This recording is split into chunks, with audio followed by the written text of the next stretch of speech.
Era um dia claro de janeiro de 1980. Stephen Michaud, 31 anos, dirigia pela estrada 16 em Rayford, na Flórida. Os exuberantes campos verdes se estendiam até onde os olhos podiam ver. Os insetos cantavam.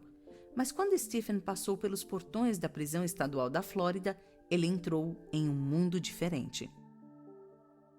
Lá dentro, o céu azul dava lugar a corredores duros, com luz fluorescente, e apesar da temperatura fria, Stephen começou a suar.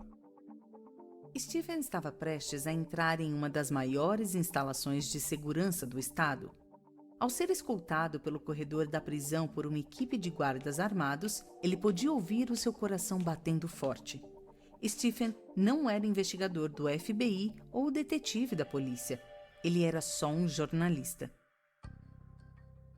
Sua escolta o levou até a última porta de segurança. Stephen suspirou fundo antes dela abrir. Dentro, havia um homem sentado diante de uma mesa de metal, com um uniforme laranja da prisão e uma corrente em volta da cintura. Stephen hesitou, quase chocado. O preso diante dele era um cara de aparência comum, na casa dos 30, bonito inclusive, com olhos azuis, claros como o céu da Flórida. O homem sorriu para o jornalista, convidando-o para se aproximar.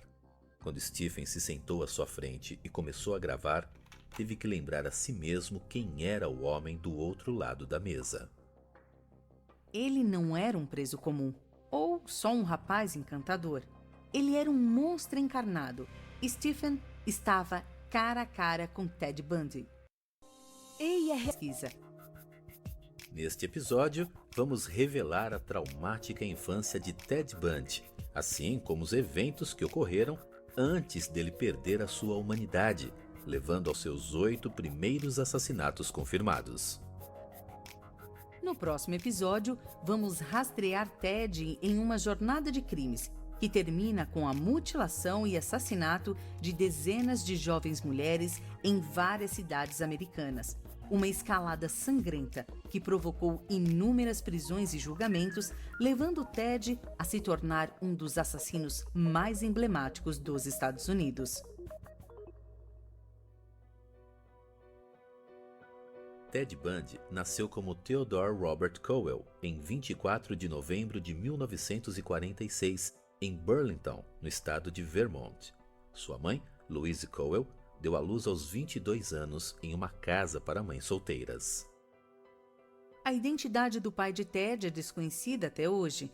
Na certidão de nascimento, consta um homem chamado Lloyd Marshall. A mãe de Ted alegou que Marshall era um ex-piloto da Força Aérea. Mas anos depois, ela mencionou outro homem, um marinheiro chamado Jack Worthington. Nenhum desses homens, porém, foi confirmado como o verdadeiro pai biológico de Ted. Algumas teorias sugerem que nem Lloyd Marshall nem Jack Worthington existiram, o que deixa Ted, para todos os efeitos, sem pai. Vanessa vai falar de psicologia aqui e ao longo do episódio. Ela não é uma psicóloga ou psiquiatra licenciada, mas fez muitas pesquisas para esse programa. Obrigada, Greg. Alguns pesquisadores descobriram que crianças sem pai têm dificuldade em formar laços interpessoais profundos e podem desenvolver sérios problemas emocionais na idade adulta. Às vezes, esses indivíduos tendem a reagir agressivamente ou com raiva em situações que outras pessoas consideram neutras. Segundo o especialista em saúde mental Jared Brown, da Minnesota Psychological Association, esse comportamento decorre de uma combinação de problemas de percepção de abandono e apego. Mas apesar da ausência de um pai biológico, Ted Bundy foi criado na sombra de uma figura paterna diferente, distante do exemplo de empatia que ele tanto precisava. Depois de dar à luz, Louise não pretendia ficar com o filho. Ela deixou o bebê na casa para mães solteiras em Vermont e voltou para a Filadélfia para morar com os pais. Mas durante meses, ela sofreu com a decisão de desistir dele. O avô de Ted exigiu que ela trouxesse o menino para casa. O pai de Louise, Sam Cowell, decidiu que ele e a mãe de Louise, Eleanor, iriam criar Ted como se fosse deles. Eles iriam dizer a ele e a todos que não fossem da família Cowell que haviam adotado a criança com 3 meses. Eles seriam seus pais, não Louise. E Louise tinha que fazer o papel de irmã mais velha do filho. Isso não era inédito na época. Algumas famílias decidiam manter em segredo seus netos ilegítimos, os reivindicando como seus, em vez de enfrentar a ridicularização nas suas comunidades.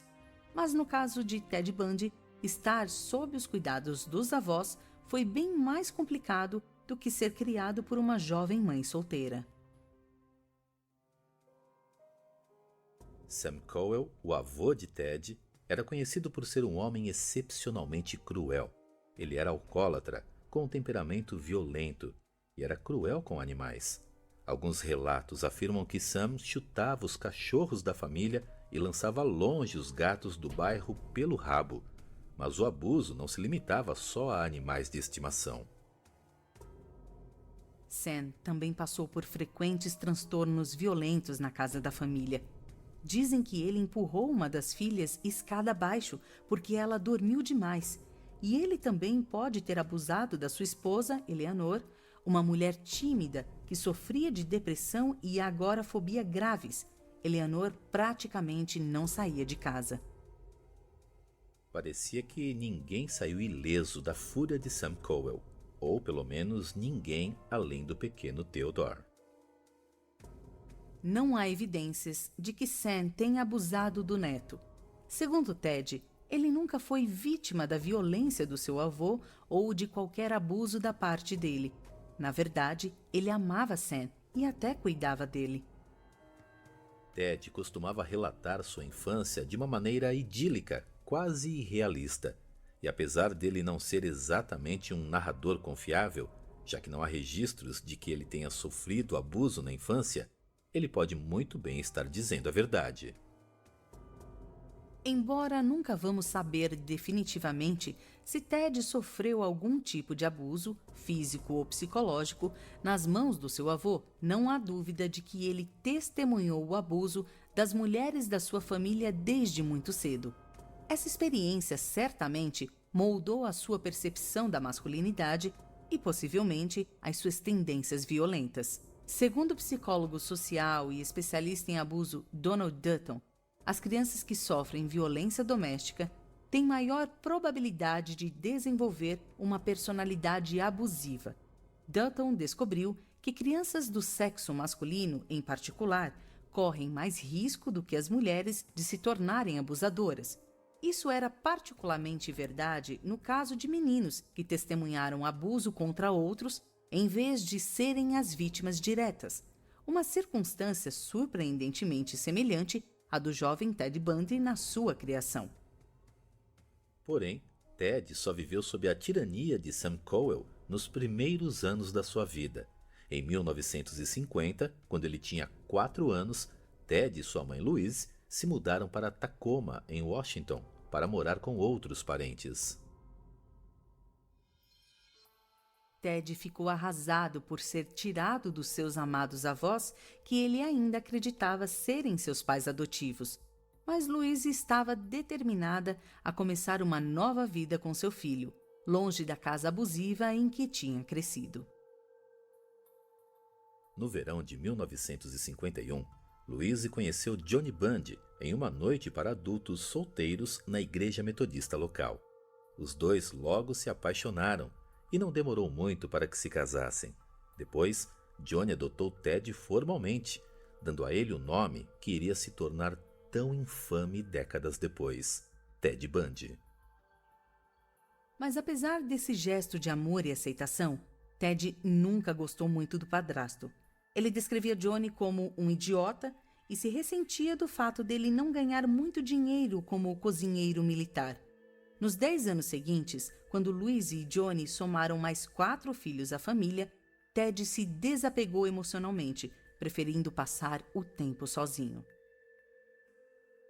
Quando criança, e especialmente na adolescência, Ted era incrivelmente tímido e envergonhado. Ele tinha um problema de fala que muitas vezes o fazia gaguejar e tinha poucos amigos. Ao longo dos seus anos de escola, ele tentava lutar para se encaixar, mas a memória de Ted de sua própria infância era totalmente diferente. A imagem que Ted construiu da sua juventude para os psicólogos e jornalistas era como uma pintura de Norman Rockwell. Ele se lembrava de dias de verão pegando sapos e jogando bolinhas de gude e futebol americano com as crianças do bairro. Ele diz que era escoteiro e que todo domingo a família Bundy ia na igreja. Estranhamente, Louise, a mãe de Ted, ecoava essa imagem sentimental da sua juventude. Mesmo depois que seus crimes foram revelados, ela descrevia Ted como um garoto muito normal e ativo. Nosso filho é o melhor filho do mundo. E talvez Louise realmente acreditasse nisso. Afinal, ele se tornou cada vez mais hábil em esconder suas atividades mais indigestas.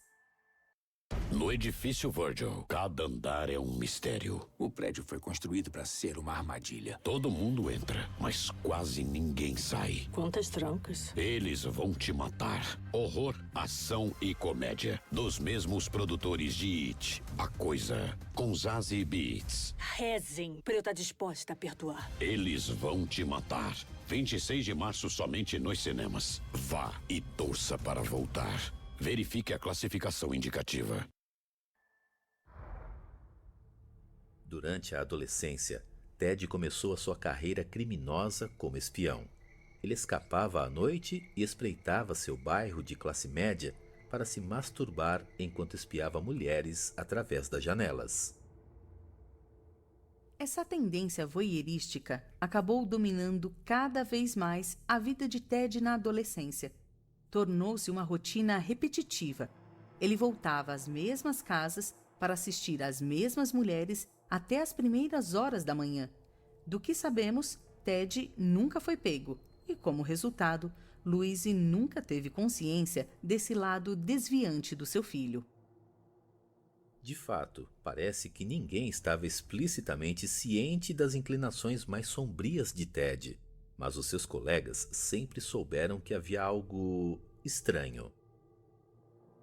No colégio, os seus colegas de classe costumavam dizer que Ted não parecia estar lá. Ele era distante e nunca se aproximava muito de ninguém. Ele nunca foi beber e, apesar de ser um jovem relativamente bonito, nunca foi a bailes da escola, nem namorou. Na escola, assim como em casa, Ted era um solitário. Claro que a memória de Ted do seu tempo de colégio era, mais uma vez, diferente da realidade. Ele contou que talvez fosse um pouco contido, mas também afirmou que era bom aluno e um atleta talentoso. Na verdade, os colegas de classe de Ted lembram dele como um estudante medíocre e um atleta sem brilho. Parece que Ted acabou substituindo toda a sua história com a versão que ele queria que fosse verdadeira. Isso ocorre em parte porque Ted tinha grandes ambições para si mesmo. Ressentido com o status econômico de classe média baixa da sua família, ele era obcecado em se elevar a algo que considerava maior. Ted queria desesperadamente ser um advogado de sucesso ou até mesmo presidente. Mas ele sabia que só seria capaz de atingir esses objetivos se tornasse um tipo específico de pessoa. Alguém gentil e inteligente, popular e capaz. Então, ele começou a reescrever as partes de sua vida que não se encaixavam nesse molde. E logo ele teve a oportunidade final de se reinventar. Ele foi para a faculdade.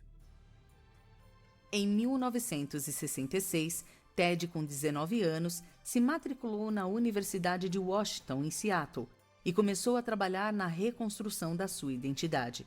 Ele jogou fora sua personalidade tímida e formou uma persona inteiramente nova, intensa, mas agradável, intelectual, mas totalmente americana.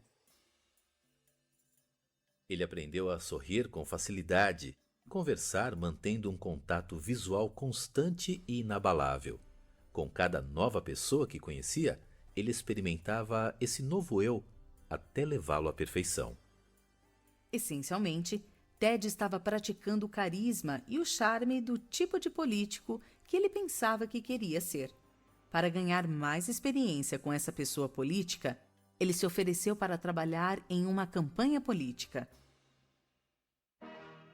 Em 1967, Ted se ofereceu para a campanha presidencial do republicano Nelson Rockefeller.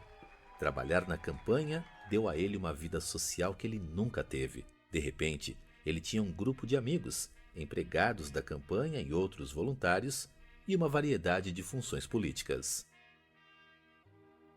Esses eventos deram a Ted oportunidades reais de testar sua personalidade brilhante. Com a prática, ele descobriu que podia iniciar uma conversa facilmente e se encaixar em qualquer função.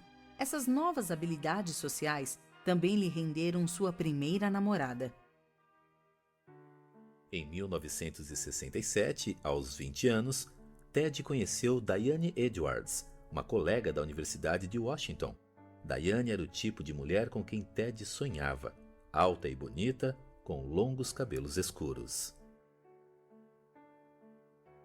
Mas não era só a aparência de Diane que Ted adorava. Ela também vinha de uma família rica, perto de São Francisco. Ela era viajada, sofisticada e de classe alta. Ted logo se apaixonou. Os dois passavam grande parte do tempo juntos, dirigindo. Eles viajaram pelas florestas densas do estado de Washington, buscando as belas paisagens das montanhas. Ted disse mais tarde que eles também passaram horas se beijando no carro de Diane, sussurrando palavras apaixonadas um para o outro. Diane foi provavelmente a primeira pessoa que realmente se aproximou de Ted. Ela viu potencial nele. Ela ficou atraída pela confiança e o charme dele, mas sentiu que ele podia ir mais longe. Como ela era de família rica e influente, Diane procurava estar com alguém que um dia pudesse lhe proporcionar o estilo de vida com o qual se acostumou, o que significava que Ted, com suas humildes raízes de classe média, tinha algo a provar. Estar com Diane significava se tornar o tipo de homem que ela queria que ele fosse, e as suas expectativas começaram a agravar as pressões que Ted já exercia sobre si mesmo. Isso só inflamava a sua insegurança. Quando Diane se formou na faculdade em 1968, ela voltou para sua casa na Califórnia. A ansiedade que Ted nutriu para saber se ele era bom o suficiente para ficar com ela começou a devorá-lo. Eles tentaram fazer o relacionamento à distância funcionar, mas naquele verão as cartas de Diane começaram a diminuir e suas ligações se tornaram menos frequentes. Então ela parou de escrever. Ted ficou arrasado. Sobre esse período, ele acabou contando pouco, além do sentimento de vazio. Ele disse: em algum lugar havia um desejo de me vingar de Diane. Mas no final do verão, estou falando sério, sumiu. Eu não sei que diabos eu fiz. Naquele ponto cego estava o declínio de Ted. A sua lenta metamorfose no assassino que ele estava destinado a se tornar. E quando ele finalmente chegou lá, não havia como voltar atrás. Em 1968, aos 21 anos, Ted Bundy se viu totalmente sozinho, sua vida em queda livre. Parecia que estava destinado a viver disfarçado como algo que ele não era. Não importava como ele mudasse ou o quanto ele desesperadamente desejasse, ele nunca seria o homem poderoso e sofisticado que ele queria. Seus esforços de autoaperfeiçoamento o levaram à sua primeira namorada, Diane Edwards, mas ela acabou vendo Ted pelo que ele realmente era, e então ela o abandonou. Foi talvez a coisa mais dolorosa que ele já tinha experimentado. O fim do relacionamento de Ted com Diane foi o primeiro dominó a cair na sua metamorfose distorcida. O próximo, os seus planos fracassados para o futuro. No outono de 1968, Ted abandonou a faculdade. Os registros do que ele fez no ano seguinte não são claros, mas alguns relatos contam que foi durante esse período que ele aprendeu a verdade sobre a sua identidade, sobre o seu nascimento. Não sabemos se Louise quis contar a verdade a Ted, que ela era sua mãe e não sua irmã mais velha. Mas independentemente das suas intenções, Ted foi mais rápido que ela. Ele encontrou uma cópia da sua certidão de nascimento com o nome de Louise como sua mãe biológica e a palavra ilegítimo listada perto do nome dele. Antes daquele verão, Ted sabia quem ele era. Era filho de Sam e Eleanor Cowell, estudante da Universidade de Washington e namorado de Diane Edwards. Então, em apenas um ano, cada uma dessas verdades desmoronou. Ele teve uma verdadeira crise de identidade. Segundo a psiquiatra e pesquisadora de Harvard, Judith Herman, os traumas desmontam os sistemas que nos ajudam a nos apoiar, sejam sociais, culturais ou econômicos. Quando eventos traumáticos destroem essas proteções, ficamos sem poder. Portanto, o processo de reabilitação do trauma exige reconstruir esses sistemas, restaurar o controle de nossas próprias vidas. Para Ted Bundy, sua recuperação do trauma alimentou sua segunda transformação, um renascimento, e ele estava inclinado a recuperar o poder que sentia ter sido tirado dele.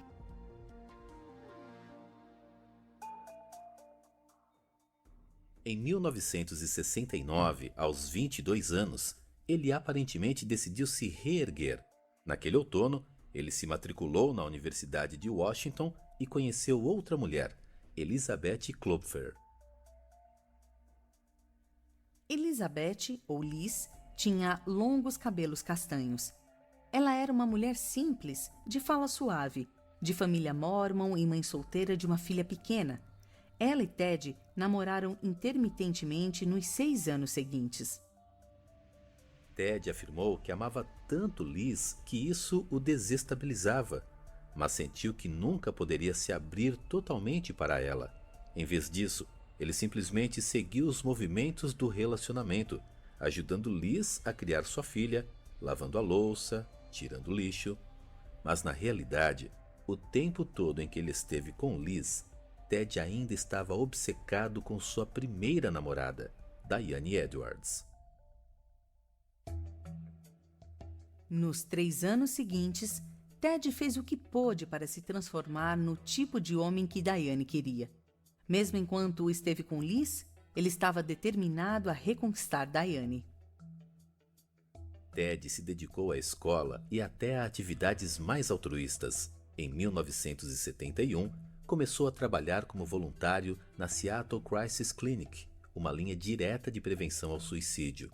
Ironicamente, durante esse período, Ted Bundy realmente salvou vidas.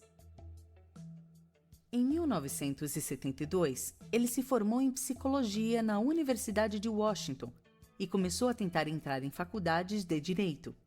Ele mirou alto, buscando as instituições da Ivy League. Ao mesmo tempo, ele também continuou suas atividades políticas, trabalhando para o Partido Republicano no estado de Washington. Pela primeira vez, Ted sentiu que estava ganhando força. Ele tinha uma carreira promissora, algum dinheiro e estava prestes a se matricular em uma faculdade de direito. Levou tempo, mas ele se reconstruiu. E em 1973, Ted finalmente sentiu que estava pronto para reconquistar Diane. Então, durante uma viagem de negócios na Califórnia, naquele verão, ele entrou em contato com ela e a convidou para jantar. Naquela noite, Bundy estava bem vestido, penteado e charmoso, como Diane se lembrava. Mas ele estava mais maduro, mais seguro de si. Ela ficou encantada com a maneira confiante como ele pediu os pratos para os dois e com as prestigiadas faculdades de direito que ele disse casualmente ter procurado. No fim da noite, Diane estava cativada pelo novo Ted Bundy. e quando ele a convidou para visitá-lo em Seattle, ela concordou ansiosamente. Todo esse tempo, Ted continuou vendo Liz Klopfer. Um dia, ele estava na casa de Liz, jantando com ela e sua filha. No outro, ele estava bebendo e jantando com Diane em resorts caros de esqui. Por vários meses, Ted viveu uma vida dupla e nem Liz nem Diane sabiam disso. Ele se tornou incrivelmente hábil em manter separadas essas partes da sua vida.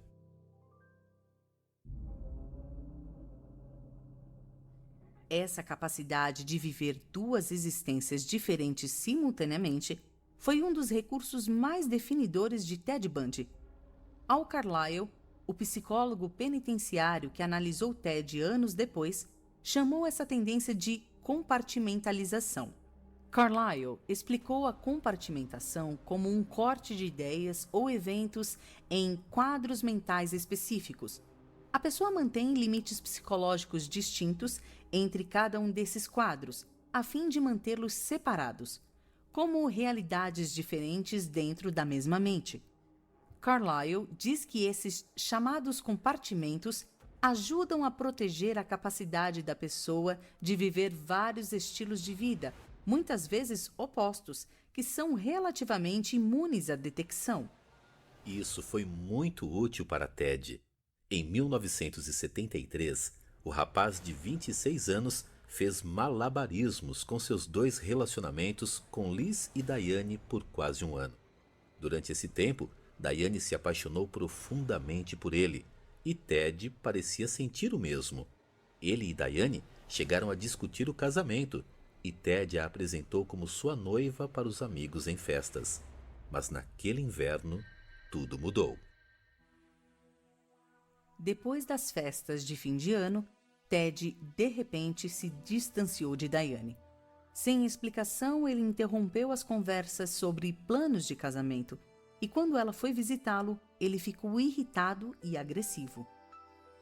Depois de persegui-la por 6 anos e de uma paixão de vários meses, Ted de repente ficou frio.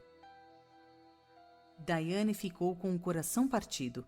Quando voltou para São Francisco, ela escreveu para ele, pedindo uma explicação, mas ele nunca respondeu.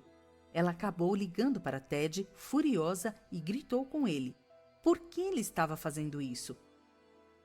A resposta dele a gelou até os ossos. Ele disse categoricamente: Diane, eu não tenho ideia do que você quer dizer. E desligou. É possível que a perseguição de Ted, depois de todos aqueles anos, não tenha sido mais que um movimento de poder, uma maneira de machucá-la da mesma maneira que ela o machucou, olho por olho. Se isso é verdade, e se ele sempre pretendeu fazê-la se apaixonar por ele só para rejeitá-la, isso significava que aquele momento estava em construção literalmente por anos, um plano deliberado e sádico. Mas existe a possibilidade de que Ted não pretendesse terminar com Diane. Talvez houvesse outros fatores em jogo. Pouco antes do rompimento, seus grandes planos de frequentar uma prestigiada faculdade de direito fracassaram. Seus pedidos para entrar na Ivy League foram rejeitados. Sua pontuação na prova de admissão não foi suficiente. Em vez disso, ele foi forçado a aceitar a admissão na Universidade de Puget Sound, uma pequena faculdade na sua cidade natal, Tacoma.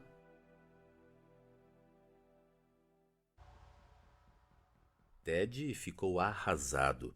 Ele se odiava por não ser melhor.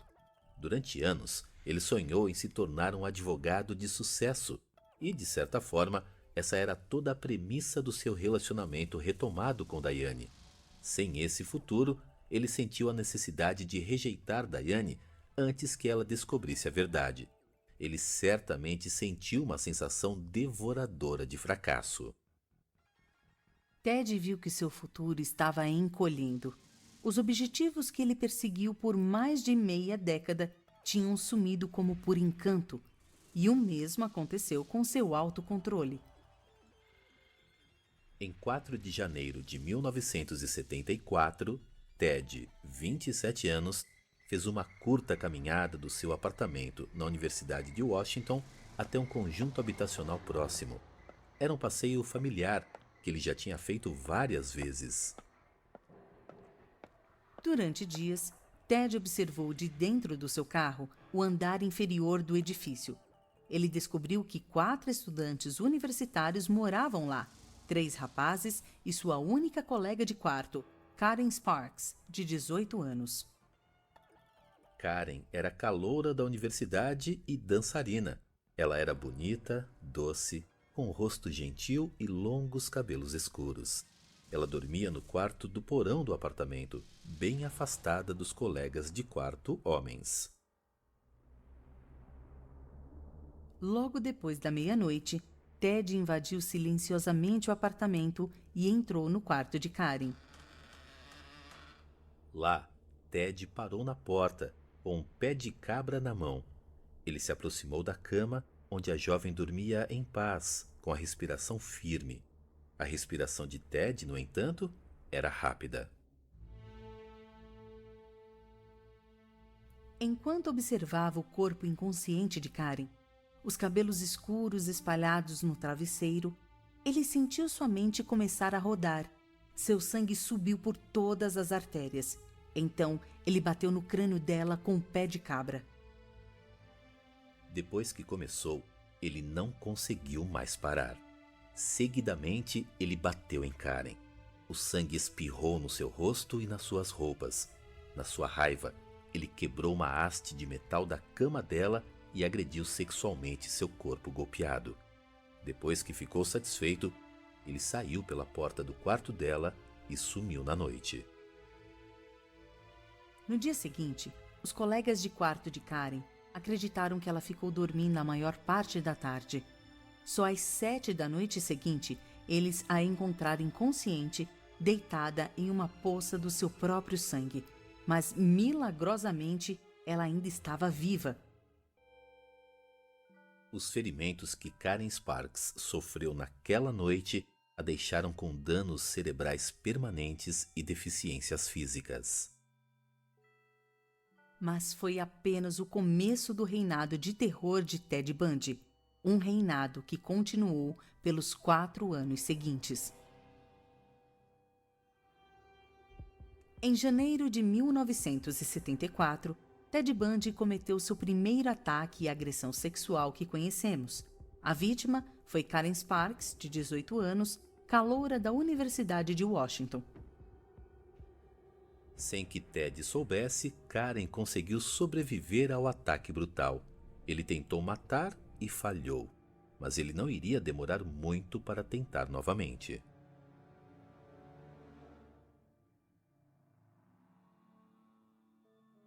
Naquele inverno, Ted estava matriculado na Faculdade de Direito da Universidade de Puget Sound. No início do semestre, ele participava dedicadamente das aulas, mas em breve sua frequência perfeita vacilou. Ted começou a faltar nas aulas para perseguir as jovens pelo campus. Ele avaliava os apartamentos delas, observando suas idas e vindas sentado no seu Fusca marrom. Ele também ressuscitou seus velhos hábitos de espionagem. Ele espiava belas alunas por horas pelas janelas dos quartos, enquanto elas seguiam suas rotinas noturnas. Era melhor do que qualquer coisa que ele pudesse ver na TV. Porém, Ted não encontrou sua próxima vítima rondando as ruas do campus, mas sim sintonizando o rádio. Linden Healing, 21 anos, era veterana da Universidade de Washington e apresentadora de um programa popular de rádio que informava as condições climáticas das pistas de esqui da área. Ela era bem conhecida entre os jovens que esquiavam na área de Seattle. Ted adorava esquiar. Ele se ligou ao esporte quando namorava com Diane, tentando desesperadamente criar laços com seus colegas ricos. O amor de Ted por Diane havia morrido, mas sua paixão pelo esqui continuava. E aí? Como muitos esquiadores da região, Ted, sem dúvida, sintonizava o programa de Linda. mas ele acabou ouvindo mais do que só uma voz amigável anunciando as condições diárias da neve. Ele estava investigando sua próxima vítima. Nas primeiras horas da manhã do dia 1º de fevereiro de 1974, menos de um mês depois de invadir o apartamento de Karen Sparks, Ted invadiu a casa de Linda Healy. Ele se esgueirou pelos quartos dos 4 colegas de quarto dela e entrou no quarto de Linda. Ela dormia profundamente, mas Ted não se arriscou. Ele imediatamente a golpeou na cabeça, deixando-a inconsciente. Dessa vez, Ted tinha um novo plano. Ele não ia matar Linda no quarto dela e correr o risco de ser pego. Em vez disso, ele a sequestrou. Com Linda desmaiada, Ted tirou a camisola manchada de sangue e a vestiu com um par de jeans e uma camiseta. Ele então arrumou sua cama, escondeu seus lençóis ensanguentados e a levou embora. Para onde Ted levou Linda a seguir, não está claro. Onde quer que tenha sido, ele a estuprou e a matou. Ele então deixou seu corpo perto da montanha Taylor, 42 quilômetros a leste de Seattle. Foi uma sequência horrível de eventos. A primeira vez de uma rotina que Ted iria repetir dezenas de vezes. Mas o desaparecimento de Linda Healy não foi só o começo da sede de sangue de Ted. Foi também o início de uma grande investigação.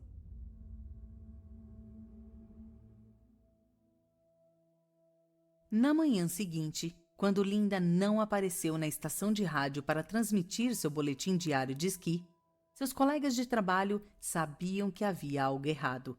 Linda jamais tinha faltado no trabalho. Ela era uma garota responsável, brilhante, bem-sucedida e conhecida na comunidade. Não é o tipo de estudante que desaparece no ar. Desde o início, as autoridades esperavam o pior.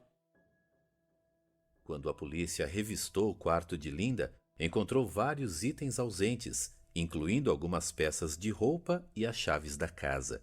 Misteriosamente, a porta dos fundos também foi deixada destrancada, algo que os colegas de quarto de Linda insistiram que ela nunca tinha feito antes.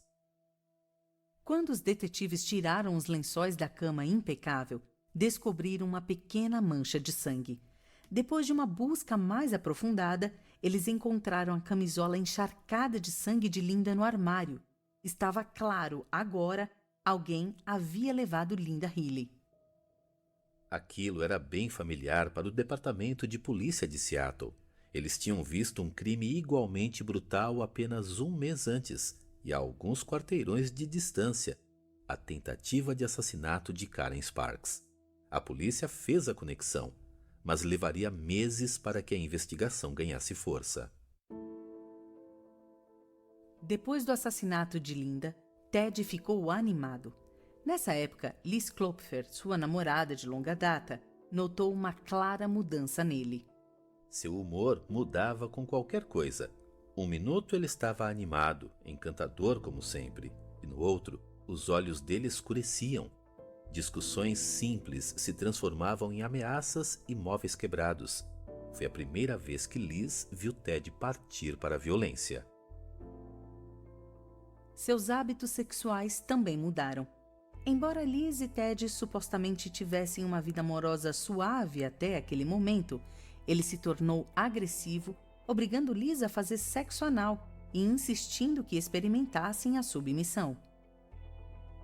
Mas as algemas dentro do quarto com Liz não eram suficientes para satisfazer Ted. Ele continuou rondando as ruas de Seattle, procurando sua próxima vítima. E na primavera e no verão de 1974, ele matou meia dúzia de mulheres, uma atrás da outra. As fontes variam na linha do tempo da matança de Ted Bundy, mas de acordo com o livro da escritora Anne Rule, Um Estranho ao Meu Lado, as vítimas seguintes de Ted foram consideradas na seguinte ordem. Em março, Ted raptou Donna Manson, de 19 anos, no Evergreen State College, em Olímpia, enquanto ela estava a caminho de um show. Mais tarde, ele confessou que a decapitou e cremou sua cabeça na lareira de Liz. Seus restos nunca foram encontrados. Em abril, quase um mês depois, Ted sequestrou Susan Rancourt, de 18 anos, do Central Washington State College, em Ellisburg, enquanto ela caminhava para o cinema. Ele a matou e deixou seu corpo na Montanha Taylor. Poucas semanas depois, em 6 de maio, Ted expandiu sua área de caça. Ele assassinou Roberta Parks, de 20 anos, estudante da Universidade Estadual do Oregon, 4 horas ao sul de Seattle. 3 semanas depois que voltou do Oregon, Ted passou a noite com Liz e sua família. Os parentes de Liz se reuniram para comemorar o batismo da filha dela na manhã seguinte. Todos estavam de bom humor. Liz, que estava preocupada com Ted e o estranho comportamento dele, sentiu suas preocupações diminuírem enquanto o observava conversando com um membro da família, rindo de uma forma contagiante. Ele tinha voltado ao seu charme habitual. Então, de repente, Liz viu a expressão de Ted mudar. Foi como testemunhar uma tempestade passando por um céu brilhante. De repente, seu rosto ficou sombrio e ele pediu licença da mesa. Ted saiu cedo naquela noite, sem se explicar. Na manhã seguinte, ele se atrasou para o batismo da filha de Liz. Os pensamentos de Liz se voltaram imediatamente para o seu maior medo. Ted a estava traindo com outra mulher, mas a verdade era muito pior. Depois que pediu licença da reunião de família de Liz, Ted estuprou e matou Brenda Ball, 22 anos, sua 5ª vítima confirmada. Depois de uma noite sanguinária, ele passou a manhã seguinte em um batismo. As saídas repentinas de Ted logo se tornaram comuns. Por várias vezes, Liz dormiu ao lado de Ted, acordando de manhã e descobrindo que ele tinha desaparecido no meio da noite. Enquanto Liz observava em silêncio o comportamento estranho de Ted, as autoridades tinham identificado uma tendência perturbadora. Todo mês, uma nova estudante universitária parecia desaparecer no ar. E naquele verão, o noroeste do Pacífico foi tomado pelo terror. Andar pelo campus das faculdades começou a parecer um filme de terror. As caronas, uma forma popular dos jovens se locomoverem na época, praticamente acabou. As meninas de Seattle eram aconselhadas a viajar em grupos e a evitar andar em becos. Talvez o detalhe mais estranho dos misteriosos desaparecimentos fosse o fato de que cada uma das mulheres desaparecidas tinha uma semelhança impressionante uma com a outra. Quase todas as vítimas eram jovens, brancas, atraentes e tinham cabelos longos e escuros separados no meio. Elas pareciam Diane Edwards.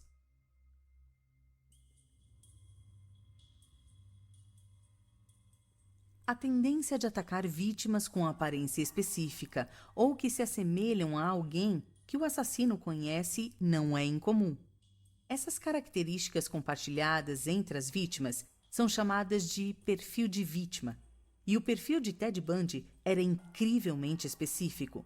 Embora não saibamos se Ted gravitava em torno de mulheres parecidas com Diane conscientemente, é difícil acreditar que a semelhança das suas vítimas com seu primeiro amor tenha sido uma coincidência. Mas Ted negava que ele tenha deliberadamente procurado um tipo específico de alvo. Em vez disso, ele alegava que o único denominador comum entre suas vítimas era que elas eram jovens e bastante atraentes. Mas é bem provável que o forte padrão nos perfis das vítimas de Ted tenha nascido do seu rompimento com Diane. De acordo com a doutora Mary Ellen O'Toole, ex-pesquisadora do FBI, especializada em psicopatia, a preferência de vítima de um assassino geralmente se desenvolve com base em uma combinação de quais vítimas são disponíveis, acessíveis e desejáveis no momento em que o assassino inicia seus crimes. E para Ted, As sósias de Diane Edwards provavelmente eram o foco da sua sede de sangue. No inverno de 1974, quando Ted começou a matar, ele tinha acabado de passar pelo seu segundo rompimento com Diane. É muito possível que naquele momento Ted tivesse um desejo insaciável de continuar a machucá-la, mesmo depois de interromper bruscamente o relacionamento. Então, ele supostamente procurava uma espécie de substituta para Diane, a quem ele poderia causar dor. Com esse desejo, Ted procurou ver quem estava disponível e acessível. E para ele, um estudante de direito que morava muito perto do campus da Universidade de Washington, as universitárias estavam em alta oferta. Assim, nasceu o perfil de vítima de Ted. E o perfil de Ted era mais preciso do que a maioria. Ao longo dos 4 anos de matança, ele raramente se desviava de matar vítimas que se alinhavam exatamente às características que ele procurava. Essencialmente, Ted tinha um tipo, e a polícia de Seattle percebeu. Mas apesar de reconhecerem o padrão das vítimas, a polícia não tinha pistas sobre o assassino. Nenhum suspeito. Tudo o que eles podiam fazer era assistir impotentes enquanto as mulheres continuavam desaparecendo na zona do noroeste do Pacífico. A única esperança deles era que, na próxima vez que o predador atacasse, cometesse um passo em falso, deixasse algo para trás ou falhasse em uma tentativa de assassinato. Os detetives sabiam que, para um assassino se tornar tão descuidado, ele primeiro tinha que se sentir à vontade.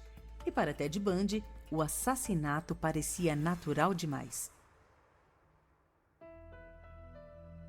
No verão de 1974, a transformação de Ted em um assassino em série estava completa.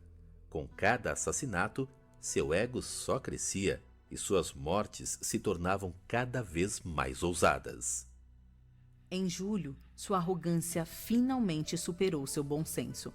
Ted sequestrou e matou 2 mulheres no mesmo dia, em plena luz do dia. 14 de julho de 1974. Uma linda tarde de domingo no lago Sammamish, a leste de Seattle. Foi um dia agitado no parque. Quase 40 mil pessoas vieram aproveitar as águas frias do lago para um piquenique nas margens. Mas Ted Bundy tinha planos diferentes. Ted chegou ao lago com roupas de praia e usando uma tipóia. Ele começou a se aproximar de mulheres jovens, explicando que estava com dificuldades para colocar o barco dele no carro, com o braço machucado. Ele então perguntou se elas estariam dispostas a ir até o estacionamento ajudá-lo. Muitas mulheres recusaram educadamente, mas 2 concordaram em ajudar o pobre homem machucado. Denise Nasland, de 19 anos, tinha saído de perto de suas amigas para usar o banheiro do parque quando encontrou Ted aparentemente desamparado. Sem dúvida, ela percebeu seu erro ao se aproximar do carro dele. Não era uma picape, mas um pequeno Fusca sem nenhum barco à vista. Mas a essa altura, longe das pessoas na praia, já era tarde demais. A segunda vítima de Ted era uma bela jovem que ele viu sentada sobre uma toalha com um biquíni amarelo. Janice Ott, 23 anos. As testemunhas viram um homem se aproximando de Janice. Elas o descreveram como um homem bonito, com um sotaque incerto, vagamente britânico. Antes de Janice ir com ele, elas ouviram Janice se apresentar. O estranho, então, se apresentou também. O nome dele era Ted. O misterioso assassino de Seattle finalmente havia cometido um erro crítico. Ele tinha deixado uma pista vital: seu nome verdadeiro.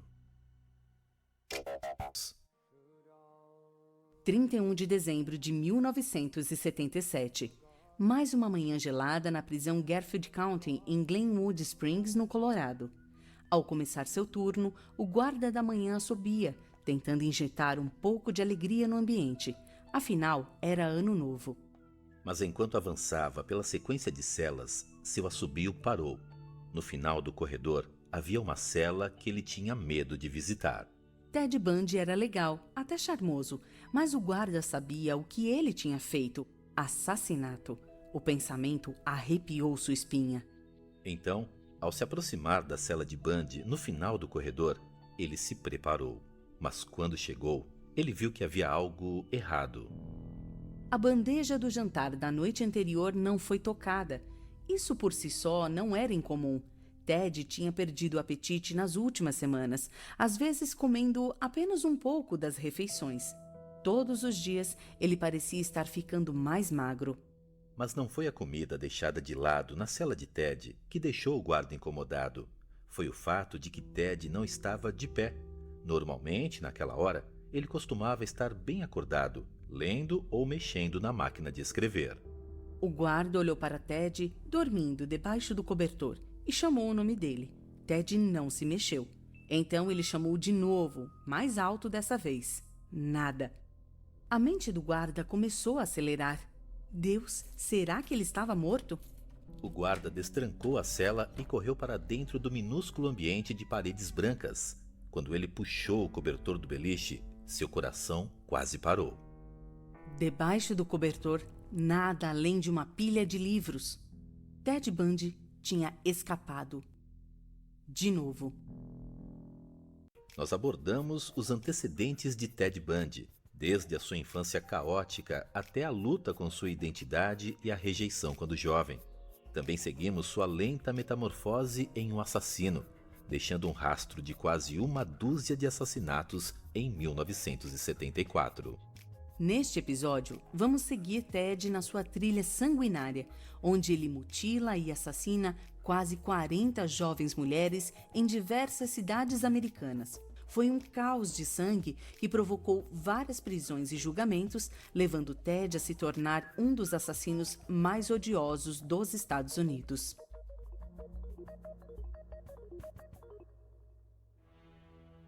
No verão de 1974, a transformação de Ted Bundy em um assassino em série estava completa. Nos 6 meses anteriores, Ted, então com 27 anos, aterrorizou a zona do noroeste do Pacífico. Ele começou em Seattle, mirando mulheres na Universidade de Washington, mas acabou expandindo sua área de caça. Ted sequestrou e matou mulheres em idade universitária em diversos campi, em becos ou pegando carona na rodovia interestadual. Mas não importava de onde fossem as suas vítimas, todas pareciam iguais. A polícia e a imprensa notaram que todas as vítimas eram brancas, jovens, atraentes e tinham cabelos castanhos compridos e separados no meio. Em toda a área do noroeste, as jovens começaram a tingir os cabelos de loiro, numa tentativa desesperada de evitar o mesmo destino. Sem evidências ou testemunhas confiáveis, a polícia de Seattle estava perdida, vendo impotente as mulheres desaparecerem. Mas eles ainda tinham esperança de conseguir uma pista. O assassino estava ficando mais atrevido, sequestrando várias mulheres num único mês. Às vezes, a poucas quadras do local do último crime. Eles sabiam que era uma questão de tempo até ele cometer um erro decisivo. Até que no dia 14 de julho de 1974, os desejos sexuais violentos de Ted superaram a sua cautela. Ele sequestrou Denise Nasland, de 19 anos, e Janice Ott, de 23, no Parque Lake Sammamish, em locais muito próximos, em plena luz do dia. Uma das características que definem Ted como assassino era a sua ousadia. Ted assumia os riscos e se orgulhava de testar os seus limites. É possível que o desejo esmagador de Ted de ir sempre além tenha obscurecido as possíveis implicações das suas ações. Quase como se ele acreditasse que estava imune, como se não houvesse situação de que ele não pudesse escapar. Vanessa vai falar de psicologia aqui e ao longo do episódio. Ela não é uma psicóloga ou psiquiatra licenciada, mas fez muitas pesquisas para esse programa. Obrigada, Greg. Muitos pesquisadores e psicólogos encontraram uma ligação entre ousadia e psicopatia. De acordo com a psicóloga pesquisadora Shannon J. Fernandes, no seu artigo Previsão de Surgimento de Transtorno de Personalidade Antissocial, essa conexão pode ser explicada através da atividade cerebral dos adolescentes. Os adolescentes buscam correr riscos por causa de um sistema de controle cognitivo não desenvolvido. As áreas do cérebro responsáveis por regular os impulsos e tomar decisões positivas a longo prazo. Porém, embora se observe na maioria das pessoas um declínio no comportamento de assumir riscos à medida que essas áreas do cérebro amadurecem, os psicopatas mantêm essas tendências até a idade adulta. Se o risco costuma vir com uma recompensa, alguns adultos podem desenvolver uma fixação no comportamento associado a esse risco. Se não forem controladas, essas tendências podem seguir por anos e até décadas depois da adolescência. Isso pode levar ao que Fernandes descreve como dessensibilização e destemor e uma necessidade de assumir riscos mais altos para conseguir os estímulos. Para Ted, esse comportamento provavelmente decorreu dos seus dias de voyeurismo na adolescência. Por mais de 10 anos, esse seu hábito ficou sem controle, o que significa que o único resultado que Ted teve foi a sua própria satisfação sexual. Porém, uma vez que a emoção de espiar as janelas das mulheres já não era tão estimulante, a fixação de Ted gradualmente progrediu para algo muito mais transgressor. Mas é importante observar que nem todos os comportamentos de risco da adolescência se transformam em violência. Dependendo do objetivo associado a esse risco, a dessensibilização pode ter resultados diferentes, como a dependência de drogas. Porém, se a estimulação de um indivíduo é alcançada com um comportamento antissocial, podem surgir tendências psicopáticas. Por meses, cada assassinato que Ted cometeu acabou tendo uma recompensa. Ele tinha matado quase 12 de mulheres e, em troca, recebeu satisfação sexual e escapou sem nenhuma consequência. Mas isso mudou com os assassinatos de Denise Nesland e Janice Ott em julho de 1974. Dessa vez, a sua ousadia o fez escorregar. Antes de sequestrar Janet, Ted se apresentou a ela perto de testemunhas. E agora as autoridades estavam atrás dele. Agora tinham o nome dele. Embora a polícia não acreditasse que Ted fosse o nome real do assassino, eles tinham bons motivos para acreditar que estavam no caminho certo. Assim que divulgaram as informações ao público, chegaram milhares de pistas. Ligavam pessoas de todo o estado de Washington com seus palpites e fazendo uma referência cruzada para destacar quais desses homens também dirigiam um Fusca marrom. Eles reduziram seus suspeitos de milhares para apenas 100. Nessa lista estava Theodore Bundy, então com 27 anos. Um colega de trabalho de Ted e um dos seus ex-professores enviaram o nome dele ao Departamento de Polícia de Seattle. Mas quando a polícia perguntou se eles tinham notado algum comportamento suspeito, além das semelhanças com o suspeito, nenhum deles soube responder. Eles eram apenas conhecidos que tinham um palpite, nada mais. No papel, Ted era praticamente um escoteiro, um jovem estudante de direito com antecedentes impecáveis, querido por todos. Então os investigadores apenas puseram o nome na lista e seguiram em frente. Só havia uma pessoa que poderia desvelar a fachada de Ted, e ela não estava falando nada ainda. Por quase um ano, a namorada de longa data de Ted, Elizabeth Klopfer, percebeu que algo estranho estava acontecendo com Ted. Ele costumava sumir no meio da noite depois que os dois iam dormir. E uma vez, Liz até encontrou uma sacola de roupas desconhecidas de mulher no seu apartamento. Mas na época, ela não achava que o namorado poderia ser um assassino. Ela achou que ele a estava traindo. Aquilo a devastou. Ela estava absorvida demais com a possível infidelidade dele para perceber a conexão impressionante entre o Ted dela e o Ted do lago Sammamish. Foi assim, pelo menos, até ele ir embora. Ted tinha decidido tentar outra faculdade de direito, dessa vez na Universidade de Utah. E assim, quando Ted saiu de Washington, Perto do fim do verão de 1974, Liz teve espaço para começar a juntar as peças. Os sumiços noturnos, as roupas, tudo isso era muito perturbador. Por semanas, os amigos insistiram que ela chamasse a polícia, e por semanas ela resistiu. Até que em 8 de agosto de 1974, Liz ligou para a polícia de Seattle. Mas quando os investigadores recolheram a sua informação, eles simplesmente a arquivaram entre as outras. Sem mais evidências que ligassem o assassino com a descrição de Liz, o contato dela foi considerado apenas mais uma ligação de namorada abandonada, e eles recebiam muitas. Os investigadores de Seattle estavam perdidos. Sem pistas favoráveis, o rastro foi esfriando.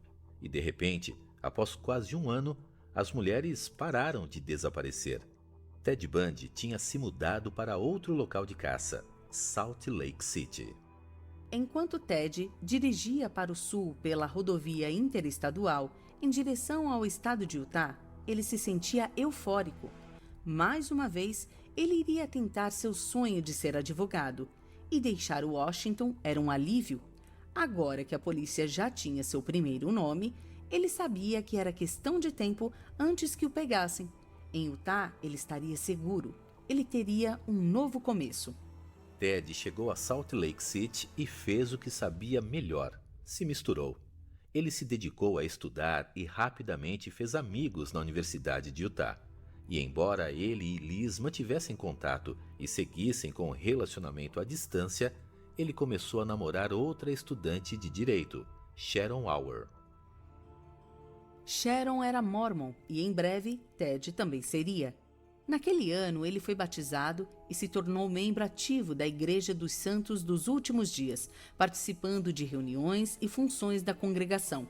Mas, independentemente da identidade que Ted usasse, ele ainda era um lobo em pele de cordeiro, e Salt Lake City tinha muitos cordeiros. Mais uma vez, Ted se viu cercado por jovens e belas estudantes universitárias, e mais uma vez, seus impulsos violentos se tornaram fortes demais para serem contidos. No outono de 1974, ele iniciou a sua segunda série de assassinatos. As fontes variam nos detalhes e nas circunstâncias de cada uma das mortes, mas, de acordo com o livro da escritora Anne Rule, Um Estranho ao Meu Lado, as vítimas seguintes de Ted foram registradas na seguinte ordem. E aí? No dia 2 de outubro, Ted quebrou a abstinência e matou Nancy Wilcox, de 16 anos. O corpo dela nunca foi encontrado.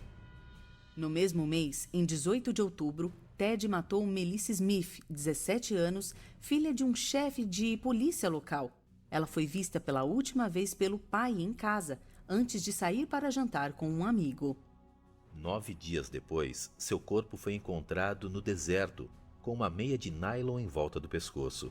Ela foi espancada, estuprada e estrangulada. No dia de Halloween, menos de 2 semanas depois, Laura Amy, de 17 anos, desapareceu.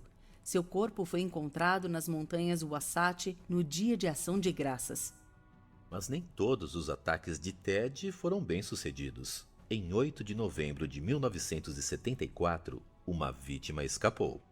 Carol Darront, de 18 anos, olhava as vitrines de um shopping quando um homem que afirmou ser policial se aproximou dela. Ele disse a Carol que tinha visto alguém entrar no carro dela e pediu que ela fosse com ele ao estacionamento. Ela precisava verificar se faltava alguma coisa no seu veículo. Carol foi pega de surpresa por aquele homem aparentemente normal. Ele vestia apenas roupas comuns, nenhum uniforme. Mas ela imaginou que o policial estava trabalhando à paisana. Então, ela foi com ele até o estacionamento. Depois de olhar o carro, Carol ficou desconfiada. Nada parecia estar faltando, mas o policial insistiu que ela continuasse procurando. Então, ele pediu que ela o acompanhasse até a delegacia para registrar um boletim. Para Carol, aquilo já era demais. Ela não ia entrar no carro com um estranho. Ela pediu para ver alguma identificação. O policial pegou sua carteira e mostrou seu distintivo. Envergonhada por ter duvidado dele, ela concordou em ir à delegacia. Quando se aproximaram do carro do policial, Carol achou estranho que ele dirigisse um Fusca, mas, ainda envergonhada, ela não disse nada. Eles partiram em silêncio do shopping. Depois de um momento, o policial parou o carro de repente e estacionou. Carol perguntou o que ele estava fazendo, mas em vez de responder, ele agarrou o pulso dela e a algemou. Carol entrou em pânico. Ela lutou enquanto o homem tentava prender a segunda algema, mas ele sacou uma arma e ameaçou: "Vou explodir a sua cabeça." Mas isso acabou levando Carol a entrar em ação. Ela abriu a porta do carro e pulou para fora. O homem a seguiu e a derrubou no chão. Carol continuou lutando. Ela se debateu e o arranhou, mas ele não parecia se deixar abalar. Quando Carol olhou para o agressor, não havia raiva no rosto dele. O que ela viu foi muito mais assustador. Seus olhos estavam vazios, mortos.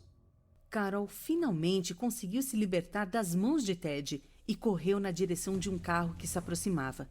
Ela abriu a porta e pulou no banco de trás. Chorando, histérica, ela implorou ao motorista que a levasse à delegacia. Carol Darront escapou por pouco de um destino terrível. Mas ela não tinha apenas escapado com vida. Ela sabia a identidade do sequestrador, o rosto dele. No verão de 1974, os assassinatos de Ted Bundy na área do noroeste do Pacífico finalmente chamaram a atenção da polícia de Seattle. Ted procurou um novo começo em outro estado. Naquele outono, ele deixou Washington para se matricular na Faculdade de Direito da Universidade de Utah, em Salt Lake City. Mais uma vez, seus desejos sombrios o acompanharam. Em menos de 3 meses, ele matou mais 4 vítimas, mas uma mulher conseguiu escapar. Ted tinha deixado fugir sua primeira testemunha viva, Carol Darront, de 18 anos. Em novembro de 1974, logo após fugir, Carol foi à polícia denunciar seu sequestrador. Ela não tinha um nome nem uma evidência concreta, só as algemas que ainda estavam presas no pulso dela e a imagem do rosto dele gravada na mente. Durante meses, a polícia ficou atenta ao criminoso, mas não tinha conseguido nada. Depois do dia da fuga de Carol, Ted tentou acalmar sua sede de sangue e manter a cabeça fresca.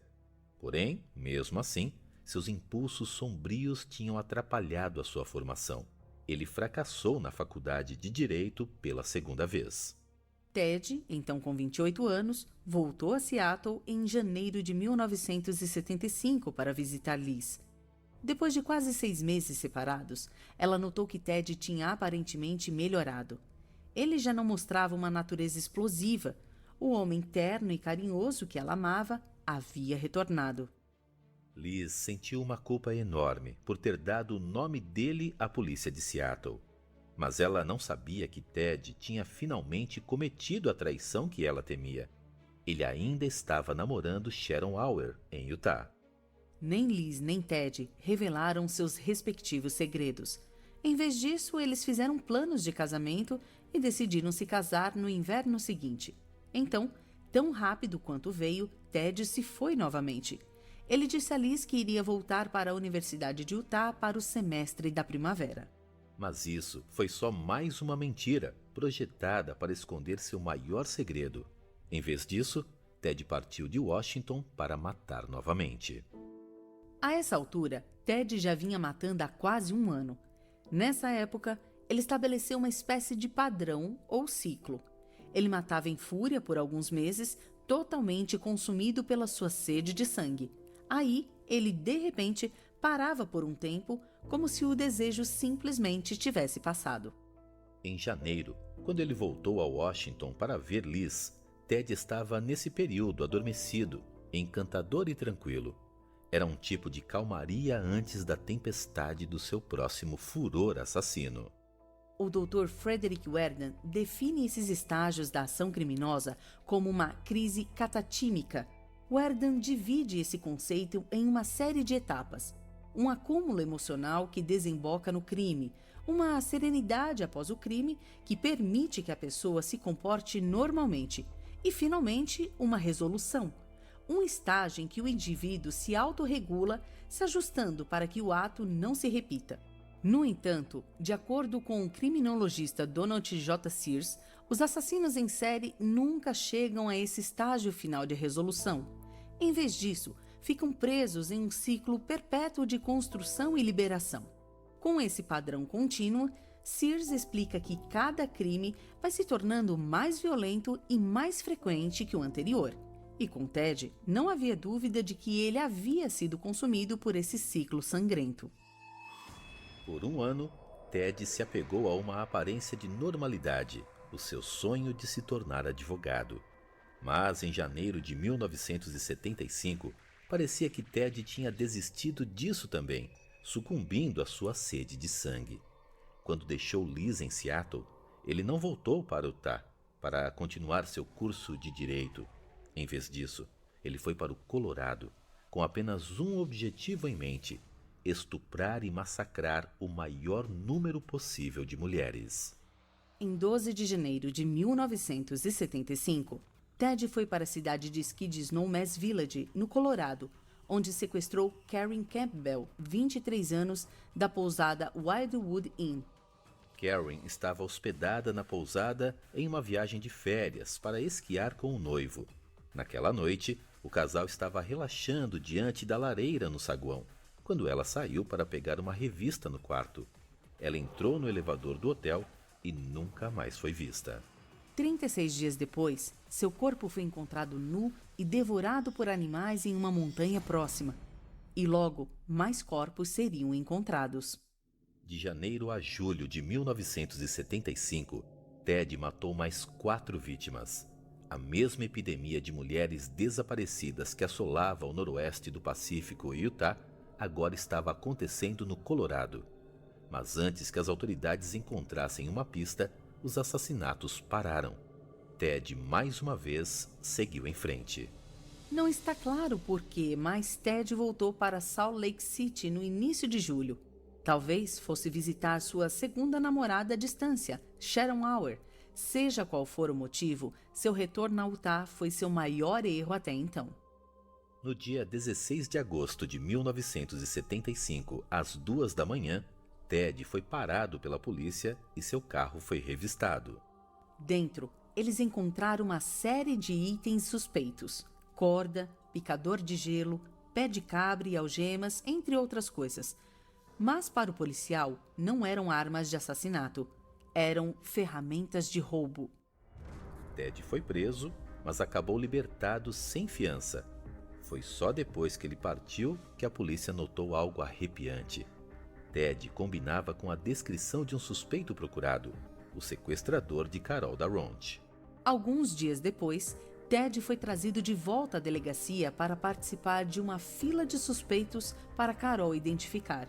Na preparação, Ted mudou completamente a sua aparência, raspando o bigode e mudando o corte de cabelo. Mas nada faria Carol esquecer o rosto daquele que poderia ter sido seu assassino. Os lábios finos, o nariz reto e pontudo. Era ele. Ted foi preso e acusado do sequestro de Carol Darront. Nos vários meses em que ele esperou o julgamento na prisão, Ted não foi identificado por nenhum outro crime. E então, no dia 23 de fevereiro de 1976, Ted foi julgado por sequestro e mais nada. No julgamento, Ted não demonstrava derrota ou remorso. Na verdade, ele parecia animado. Ele amava a intensidade do tribunal. Ted podia não ter terminado a faculdade de Direito, mas usava seu próprio caso como uma forma de exercitar seu conhecimento jurídico. Ted queria estar o mais envolvido possível em sua defesa. Ele fez uma pesquisa extensa e sempre consultava seu advogado. Ele andava pelo tribunal confiante de que venceria a luta. Ele estava errado. No dia 1º de março, Ted foi considerado culpado. Sua sentença, de 1 a 15 anos de prisão. Pela primeira vez, ele teria que sofrer as consequências de suas ações. E não tardou muito para que seus verdadeiros crimes voltassem para assombrá-lo. 8 meses depois da sua sentença, Ted foi acusado pelo assassinato de Karen Campbell. Durante meses, os investigadores do Colorado reuniram provas circunstanciais que colocavam Ted na pousada Wildwood Inn no momento em que Karen desapareceu. Quando souberam que seu principal suspeito já tinha sido preso por sequestro, eles acreditaram que tinham achado o culpado. Ted, então com 30 anos, foi extraditado para o Colorado. Naquele inverno, Ted perdeu seus maiores suportes, Liz Klopfer e Sharon Auer. Sharon e Liz estiveram ao lado de Ted durante o julgamento do caso Carol Darront, completamente inconscientes de que ele estava saindo com as duas. Mas com a acusação de assassinato, as duas mulheres chegaram ao limite. As duas o abandonaram. E assim, com poucos apoiadores ao seu lado e a possibilidade iminente de uma sentença de morte, Ted passou a tratar do assunto com as próprias mãos.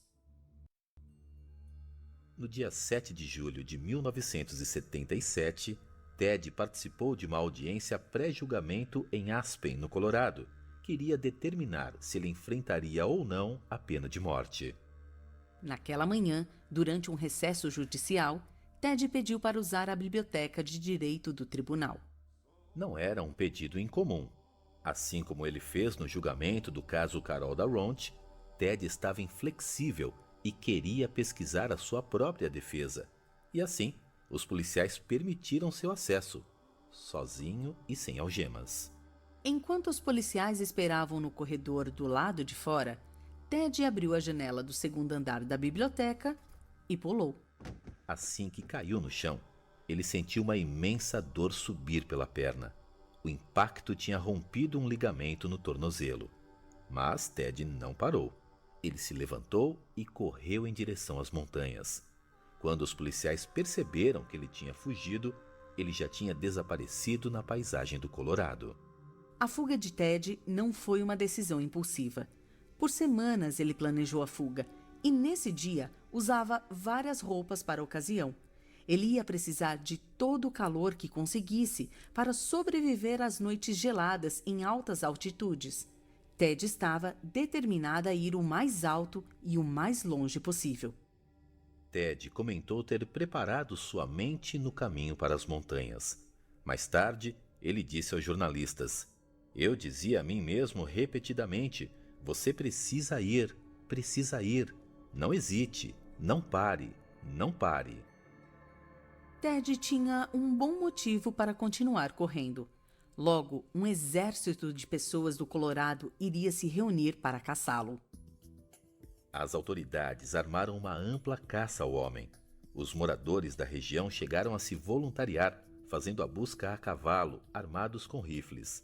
Todos pareciam querer encontrar Ted Bundy. A polícia montou postos de controle nas duas únicas estradas que saíam de Aspen, esperando pegar o assassino quando ele tentasse fugir da cidade, mas ele não estava a bordo de nenhum veículo. Isso porque Ted não tinha saído. Na sua primeira noite livre, ele invadiu uma cabana de caça vazia, a meio caminho da montanha. Depois, ele passou todas as noites na floresta gelada, caminhando com o tornozelo machucado, poucos passos à frente de uma equipe de cães de busca. Mas uma tempestade violenta acabou obrigando Ted a sair do seu esconderijo nas montanhas. Exausto, faminto e quase 10 quilos mais magro, ele desceu até um vilarejo, fez uma refeição e roubou um carro.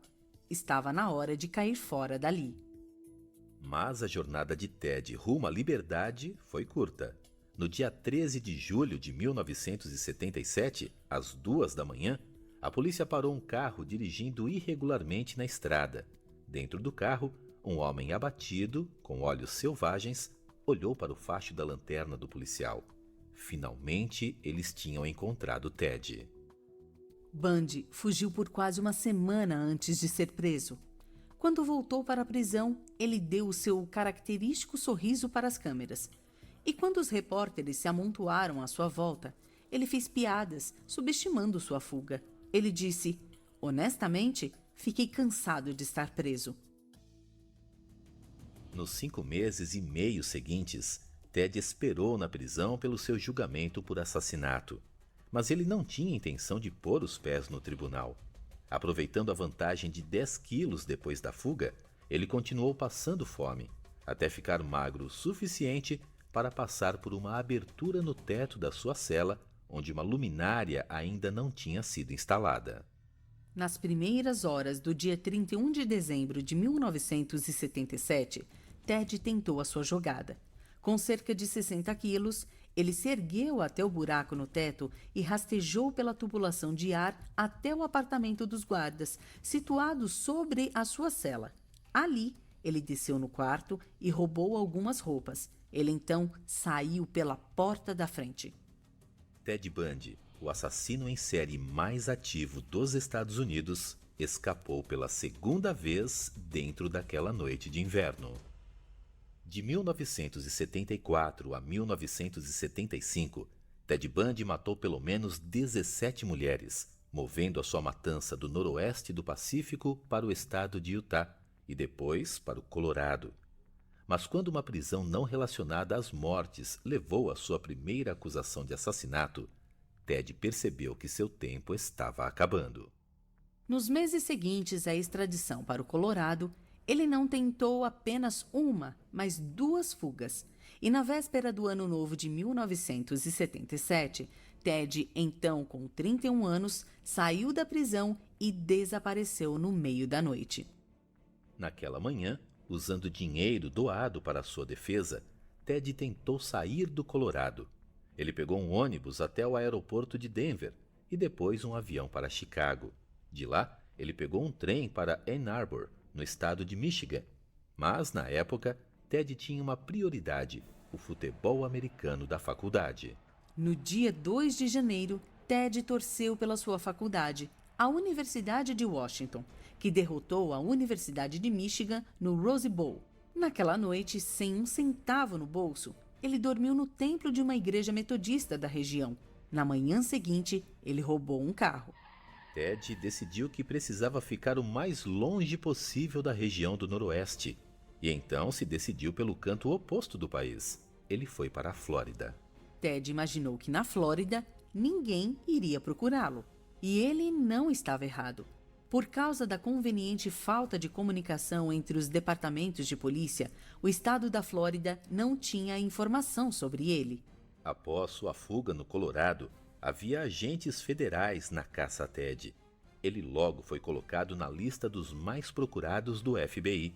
Mas, mesmo assim, sem computadores e sem banco de dados central, as autoridades da Costa Leste não tinham ideia de que havia um assassino do Oeste a caminho.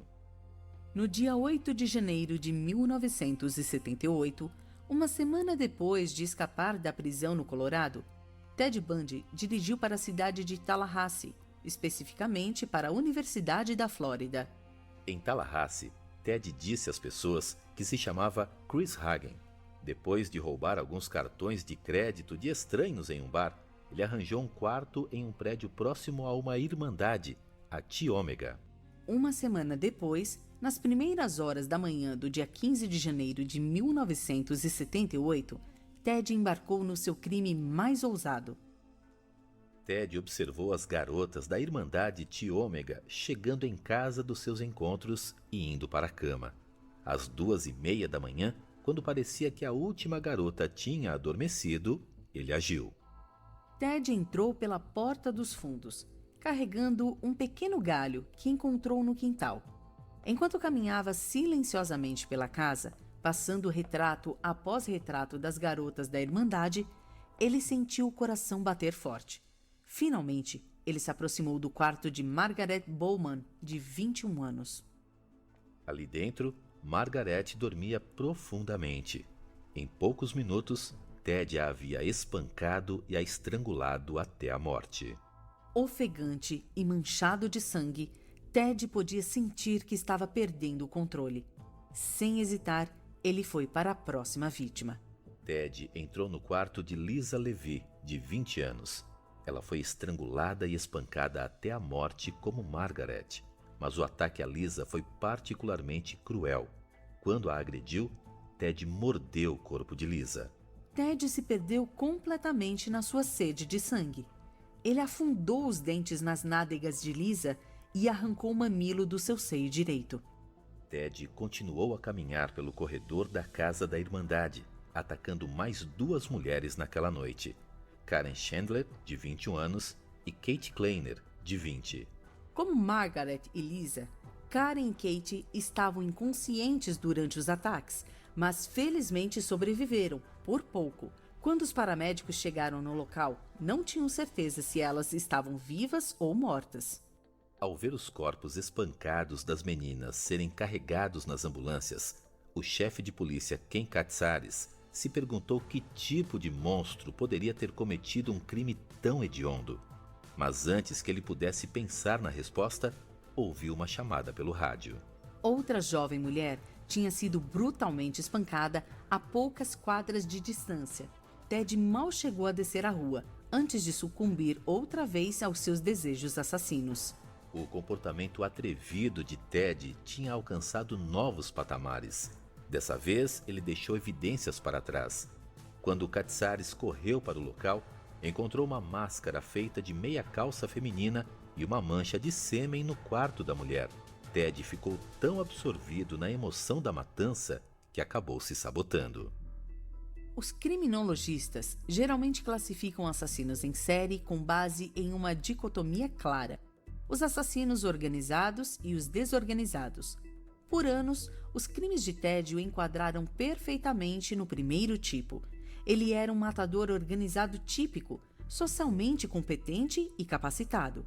Ele sempre planejava seus assassinatos com antecedência, às vezes meticulosamente, e se orgulhava da sua capacidade de sair sem deixar vestígios.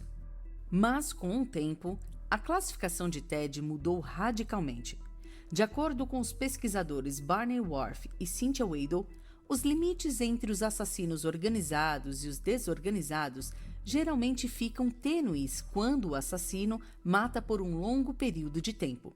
Whorf e Weidel explicam que, à medida que os impulsos do assassino aumentam, a sua psicose se intensifica, muitas vezes mudando seus hábitos previamente estabelecidos. E, para Ted, essa transição aconteceu rápido. Quando entrou na casa da tia Ômega naquela noite, ele era um assassino organizado, mas quando saiu, ele aparentemente se transformou. Os homicídios seguintes de Ted se tornaram mais caóticos. Ele não estava mais seguindo um plano, era impulsionado apenas pela luxúria. Ted matou várias mulheres em uma sucessão rápida e deixou seus corpos na cena do crime. Ele estava fora de controle. Logo, por causa do caos dos assassinatos da tia Ômega, Ted fugiu de Tallahassee e seguiu para o sudeste, para a pequena cidade de Lake City, ainda na Flórida. Lá, ele acabaria se desviando ainda mais, abandonando a única característica que havia definido todos os outros assassinatos: o perfil da vítima. No dia 9 de fevereiro de 1978, Ted viu Kimberly Leach, de 12 anos, atravessando a quadra de basquete da sua escola. A última vez que Kim foi vista, ela estava entrando em uma van branca, aparentando estar chateada. Depois de assassinar mais de 30 mulheres brancas em idade universitária, com longos cabelos escuros, Ted adotou um tipo totalmente novo de vítima. Ele matou uma criança. Foi um ponto de virada extremo em Ted. Ele não era mais um matador ardiloso e astuto com claras intenções. À medida que o estresse da sua vida em fuga se intensificava e seu destino na prisão parecia inevitável, não importava mais quem ele matava. Ele precisava apenas seguir alimentando a parte voraz de si mesmo que o fazia continuar. 5 dias depois, no Dia dos Namorados, um policial notou Ted dirigindo abaixo do limite de velocidade em um Fusca laranja. O policial achou que algo estava errado. Seguindo seus instintos, ele decidiu parar o veículo. Mas Ted entrou em pânico e saiu em disparada. Seguiu-se então uma perseguição em alta velocidade e uma luta. Quando o policial conseguiu encurralá-lo, Ted o atacou, chegando até a pegar a arma do policial. Mas a luta foi inútil e Ted foi preso e revistado. Os policiais encontraram com ele mais de 21 cartões de crédito com vários nomes, todos roubados, assim como o carro. Ted se recusou a revelar sua identidade. Os oficiais ficaram confusos e desconfiados. Quem era, afinal, esse homem misterioso? No dia seguinte, eles tiveram um palpite. Ao rastrear as placas do Fusca, descobriram que ele tinha sido roubado em Tallahassee, perto da Irmandade Chi Omega. A polícia de Pensacola telefonou então para o delegado Ken Katsaris, de Tallahassee, e deu a notícia. Eles acreditavam que tinham um suposto assassino sob custódia. Durante alguns dias, Ken e seus investigadores interrogaram Ted. Trouxeram cigarros para conquistá-lo e Ted acabou concordando em revelar sua identidade, sob uma condição. Ele queria um telefonema. Ele queria ligar para Liz Klopfer. Enquanto conversava com Liz, Ted se revelou. Ele disse a ela que estava doente, consumido por algo que ele não entendia e não podia conter. Ele avisou que em breve ela veria histórias muito feias sobre ele no noticiário. Ele estava certo. Depois que a mídia descobriu a história, o nome de Ted estava em todo lugar. Na época, ele já era um dos 10 homens mais procurados nos Estados Unidos. Os assassinatos da Chi Omega apenas elevaram o seu perfil. Mas o que realmente gravou Ted Bundy na consciência coletiva dos Estados Unidos talvez não tenha sido os detalhes dos seus crimes, mas sua atuação bizarra nos seus próprios julgamentos. Depois da acusação de Ted, a Suprema Corte do Estado da Flórida tomou uma decisão sem precedentes. Devido ao alto nível de interesse público no caso, o julgamento de Ted não seria aberto apenas aos residentes da Flórida. Seria o primeiro julgamento de assassinato a ser transmitido em nível nacional. Em junho de 1979, centenas de pessoas inundaram o Tribunal de Miami no primeiro dia de processo. Equipes de televisão dos 50 estados americanos e de 9 países montaram suas luzes e câmeras. Os espectadores, muitos deles jovens mulheres fascinadas e curiosas com o encantador assassino, lotavam os assentos. Quando Ted, então com 32 anos, entrou no tribunal, sorriu para a multidão e piscou o olho para as câmeras. Ele teve um público. O país inteiro estava assistindo. Sempre um showman, Ted era encorajado pelos espectadores. Ele fazia discursos apaixonados e piadas, fazendo a sala do tribunal cair na risada. Assim como fez no caso Carol Darront, e apesar da sua falta de diploma em direito, Ted liberou sua própria defesa. Mesmo com uma equipe de jovens defensores públicos tendo sido designada para o caso, Ted assumiu a posição de advogado-chefe, para o grande aborrecimento deles. Várias vezes, ele levou seus advogados a sair do tribunal, frustrados. Ted insistia em interrogar as testemunhas, muitas vezes minando seu próprio argumento no processo. No final, havia pouco que seus advogados pudessem fazer para impedi-lo. Ted estava muito envolvido com o papel de advogado, na maior performance da sua vida. Mas os riscos eram enormes. E apesar de todo o seu carisma, sua atuação e discursos apaixonados, Ted recebeu a pena de morte. No dia 31 de julho de 1979, com seu sotaque sério do sul dos Estados Unidos, o juiz Edward Cowart condenou Ted à cadeira elétrica. Mas parecia que nem o juiz do julgamento de Ted tinha escapado dos encantos do assassino. Depois de anunciar o veredito, Cowart lamentou que ele enxergava como o potencial desperdiçado de um jovem brilhante. Ele afirmou: "Cuide-se, rapaz. Eu digo a você sinceramente que é uma tragédia para este tribunal ver um desperdício total de humanidade. Você é um jovem brilhante. Você seria um ótimo advogado e eu adoraria vê-lo atuar na minha frente. Mas você seguiu outro caminho, colega. Eu não tenho nenhuma animosidade contra você. Quero que você saiba disso." Mas mesmo depois de ser condenado à morte, as artimanhas de Ted estavam longe de acabar. Em janeiro de 1980, Ted se apresentou pela última vez no julgamento do assassinato de Kimberly Leach, de 12 anos. Mais uma vez, ele recebeu a pena de morte, mas levou quase uma década para ele ter sua sentença executada. Naquele tempo, Ted Bundy esperou no corredor da morte, dando entrevistas a jornalistas e psicólogos. À medida que a sua execução se aproximava, ele começou a admitir mais assassinatos, apenas para adiar sua sentença. Por fim, ele admitiu 31 no total. Mas Ted apenas conseguiu atrasar um pouco seu destino. No dia 24 de janeiro de 1989, Ted, com 42 anos, se sentou na cadeira elétrica diante de uma grande janela panorâmica. Atrás dela,